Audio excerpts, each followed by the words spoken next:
पंतप्रधान नरेंद्र मोदी यांनी हायड्रोजनवर चालणाऱ्या देशातल्या पहिल्या रेल्वे गाडीला हरियाणातल्या जिंद रेल्वे स्थानकावरून हिरवा झेंडा दाखवून केलं रवाना। पंतप्रधानांच्या हस्ते जालंधर इथून देशभरातल्या 75 अमृत स्थानकांचं लोकार्पण।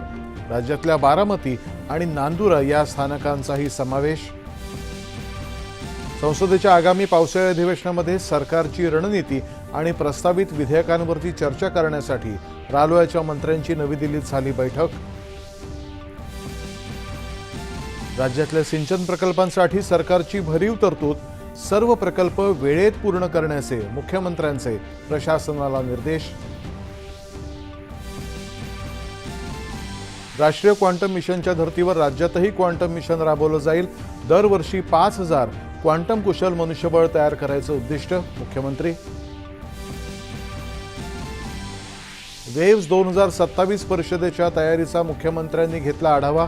नियोजनात कुठलीही कमतरता राहू नये यासाठी समन्वयानं काम करण्याचं केलं आवाहन। एसटी महामंडळाच्या तिकीट दरामध्ये सुमारे 13.5% दरवाढ। नवे दर आज मध्यरात्रीपासून लागू।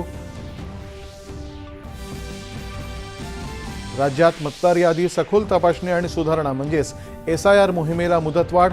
प्रारूप मतदार यादी 17 ऑगस्ट तर अंतिम यादी 19 ऑक्टोबरला होणार प्रसिद्ध। शिवसेना उबाठा पक्षाचं रामरक्षा आंदोलन हे दांभिक, प्रभू रामचंद्रांना राजकारणाचा विषय बनवल्याची भाजपा नेते चंद्रशेखर बावनकुळे यांची टीका। संत तुकाराम महाराज यांच्या पालखी सोहळ्यातील मानाचं पहिलं रिंगण आज इंदापूर तालुक्यातल्या बेलवाडी इथं संपन्न।